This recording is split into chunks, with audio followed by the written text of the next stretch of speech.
আচ্ছা ভাবুন তো, এমন এক শিশু জন্ম দিতে চাচ্ছেন যা হবে ঠিক আপনার মনের মতো। গায়ের রং, উচ্চতা, চুলের ধরন ইত্যাদি আর বুদ্ধিমত্তার লেভেল ও মেধা হবে আপনি যেমন চাচ্ছেন। সন্তান চাচ্ছেন, কিন্তু আপনার পড়াশোনা, কেরিয়ার, চাকরির প্রস্তুতি, প্রমোশন ইত্যাদির জন্য জুৎসই সময় পাচ্ছেন না। গড়িয়ে যাচ্ছে বছরের পর বছর। আত্মীয় স্বজন, আপনার ভালোবাসার মানুষ সব বিরক্ত আপনার উপর। কি আর করবেন, সন্তানের জন্য আপনার নিজস্ব দিকটাকে স্যাক্রিফাইস করতেই হচ্ছে। আবার অনেকের এমন সব গোপনীয় রোগ বালাই থাকতে পারে যার জন্য গর্ভধারণ সম্ভব হয় না। ক্যান্সার সহ নানা ধরনের জরায়ু সমস্যায় আছেন, এমনকি জরায়ু কেটে বাদ দিয়েছেন কেউ কেউ। সন্তান ধারণ সম্ভব নয়। এমনও কিছু মহিলা থাকতে পারেন যারা গর্ভধারণ আর প্রসব বেদনা ভোগ করার কথা মোটেও ভাবতে পারেন না, কিন্তু সন্তান চান। WHO এর পরিসংখ্যান অনুযায়ী প্রতি বৎসর 3 লাখেরও অধিক গর্ভকালীন মাতৃমৃত্যু ঘটে সারা বিশ্বে। এ সমস্যার অতি সহজ সমাধান হতে পারে কৃত্রিম বুদ্ধিমত্তার দ্বারা পরিচালিত ইক্টো লাইফ।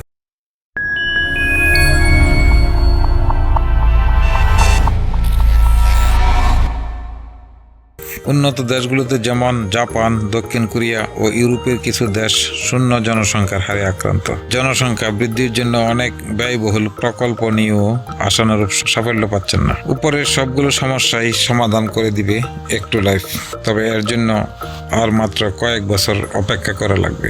একটু লাইফ কি? বাবা মায়ের ডিম্বাণু ও শুক্রাণু নিয়ে কৃত্রিম জরায়ুতে প্রতিস্থাপন করে সুস্থ সবল শিশু জন্মদানের প্রক্রিয়া চালু করা একটা প্রতিষ্ঠান একটু লাইফ। বার্লিন ভিত্তিক এই প্রতিষ্ঠানটি মাতৃগর্ভের বাইরে কৃত্রিম জরায়ু তৈরি করে শিশু জন্ম পদ্ধতিটি নিয়ে চমকপ্রদ ফিচার প্রকাশ করেছে, যা চিকিৎসা বিজ্ঞানে ব্যাপক আলোড়ন তুলেছে। কিছু বিতর্কেরও জন্ম দিয়েছে নিঃসন্দেহে। বিশ্বে প্রথম কৃত্রিম গর্ভ সুবিধা সম্পন্ন অত্যাধুনিক ল্যাব স্থাপন করেছে, যা পরিচালিত সম্পূর্ণ নবায়নযোগ্য বায়োটেকনোলজি। ইহা গর্ভধারণে অক্ষম দম্পতি এবং প্রকৃত বাবা মায়ের শুক্রাণু ও ডিম্বাণু গ্রহণ করবে। যেসব মহিলা সার্জারির জরায়ু কেটে বাদ দিয়েছেন তাদের জন্য এটা খুবই কার্যকর হতে পারে। একটু লাইফ ডিজাইন করা হয়েছে সেই সব দেশের কথা চিন্তা করে যেখানে জন্মহার আশঙ্কাজনক কম, যেমন জাপান, দক্ষিণ কোরিয়া, বুলগেরিয়া সহ আরও কিছু দেশ। প্রতিষ্ঠানটি স্থাপন করেছে 75টি অত্যাধুনিক যন্ত্রপাতি সহ ল্যাব। প্রতিটিতে 400 গ্রোথ পট বা কৃত্রিম জরায়ু রয়েছে। প্রতিটি পট তৈরি করা হয়েছে মাতৃগর্ভের অনুরূপ করে। একটা একক বিল্ডিংয়ে প্রতি বছর 30,000 বেবি জন্ম দিতে পারবে। বেবিরা থাকবে পুরোপুরি রোগমুক্ত। একটু লাইফ ধারণা নতুন হলেও এটা নিয়ে জেনেটিক ইঞ্জিনিয়ার আর চিকিৎসা বিজ্ঞানীরা কাজ করে আসছেন বহু আগে থেকে। ব্রিটিশ বিজ্ঞানী JBS হালডেইন একটুজেনেসিস শব্দটা প্রথম ব্যবহার করেন 1924 সনে। একটুজেনেসিসে যেসব দম্পতি গর্ভধারণে অক্ষম তাদের ডিম্বাণু ও শুক্রাণু কৃত্রিম জরায়ুতে জায়গট করতে দেওয়া হয় এবং একটা নির্দিষ্ট সময় পর মাতৃগর্ভে ভ্রূণ প্রতিস্থাপন করে গর্ভধারণে অক্ষম দম্পতির সন্তান জন্মের ধারণা প্রদান করে। চিকিৎসা বিজ্ঞানে এর গবেষণা শুরু হয় 1950 সাল হতে। সম্প্রতি 2022 সালে the Weizmann Institute of Science, Israel প্রকাশিত রিপোর্টে দাবি করা হয় সেল অগাস্ট 2022 সংখ্যায় ডিম্বাণু ও শুক্রাণু ছাড়াই ভ্রূণ জন্ম দেওয়া সম্ভব। আগস্ট 2022 কেমব্রিজ বিশ্ববিদ্যালয়ের বিজ্ঞানীরা কিভাবে শুক্রাণু ও ডিম্বাণু ছাড়া শুধুমাত্র স্টেম সেল ব্যবহার করে ভ্রূণ তৈরি করা যায় তার ব্যাখ্যা প্রদান করেন। এটা কিভাবে কাজ করে? এত সব জটিল সায়েন্টিফিক বিষয় থেকে বেরিয়ে চলুন দেখে নেওয়া যাক কেমন করে শুধু ভ্রূণ নয়, একেবারে তরতাজা হৃষ্টপুষ্ট শিশু তৈরি করে দিবে আপনার সামনেই। আর সেটা মোবাইল অ্যাপের মাধ্যমে আপনি আর আপনার প্রিয়জন দেখতে পারবেন সর্বক্ষণ। চাইলে আপনার গর্ভে থাকলে যেমন কম্পন আর কথার ফুলঝুরি শোনাতে পারতেন, এখানেও তা অনায়াসেই পারবেন। এমনকি তার চেয়ে বেশি কিছুও পারবেন নিজের কাজের ব্যাঘাত না ঘটিয়ে।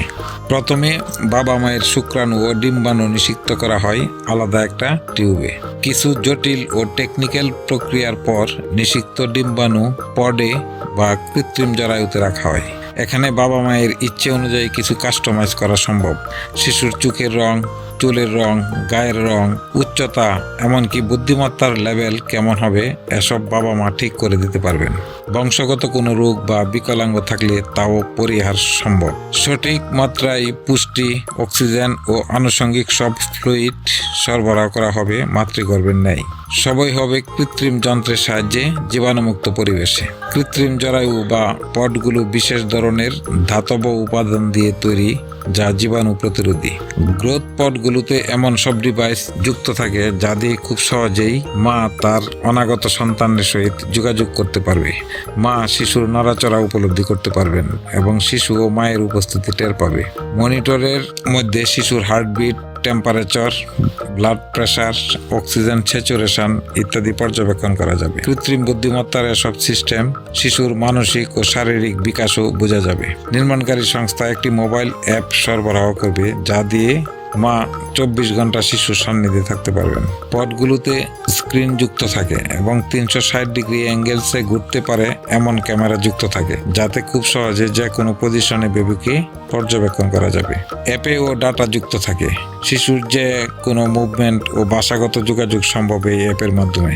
মায়ের গর্ভে থাকলে শিশু যেমন সব শব্দ ও ভাষা শুনতে পায়, এখানেও তেমন। শিশুর সাথে ডিরেক্ট কথা বলতে চাইলেও সেটা সম্ভব। পডে যুক্ত থাকা ওয়্যারলেস স্পিকারের সাহায্যে মা যে কোনো শব্দ, এমনকি গানও শোনাতে পারবেন। বায়ু রিয়েক্টরের মাধ্যমে পডে থাকা ভ্রূণ উৎকৃষ্ট মানের পরিমিত পুষ্টি পাবে। এর জন্য 2টি বায়ু রিয়েক্টর রয়েছে। একটাতে মায়ের জরায়ুর অনুরূপ পুষ্টি উপাদান, অক্সিজেন ও প্রয়োজনীয় ফ্লুইড সরবরাহ করা হয়। অন্যটায় বর্জ্য ও অপসারণযোগ্য গ্যাস নিষ্কাশিত হয়। এই ব্যবস্থা শিশুর স্বাভাবিক শারীরিক ও মানসিক বিকাশ ঘটায় এবং রোগ প্রতিরোধ ক্ষমতা দেয়। পুরো সিস্টেমটা পরিচালিত হয় কৃত্রিম বুদ্ধিমত্তা বা আর্টিফিশিয়াল ইন্টেলিজেন্সিতে। এই ব্যবস্থাটি পরিচালিত সম্পূর্ণ সৌরশক্তি আর বায়ু শক্তির বিদ্যুৎ দ্বারা, তাই পরিবেশের কোনো রূপ ক্ষতির সম্ভাবনা নেই। ডেলিভারি প্রসেসটা খুব সহজ আর আরামদায়ক। একটা সুইচের ব্যাপার মাত্র।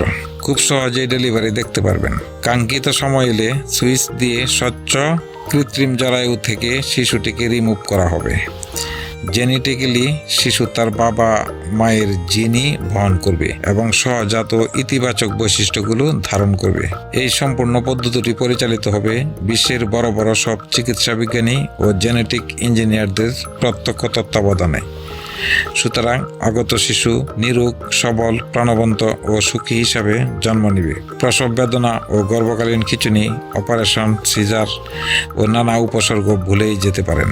ধারণাটি নিয়ে এসেছেন মলিকুলার বায়োটেকনোলজিস্ট হাশেম আল গালি। তিনি তার ওয়েবসাইটে দাবি করেছেন, নৈতিক এবং ধর্মীয় বাধা না এলে আগামী 10 থেকে 15 বছরের মধ্যে এটি সর্বসাধারণের কাছে গ্রহণযোগ্য হবে।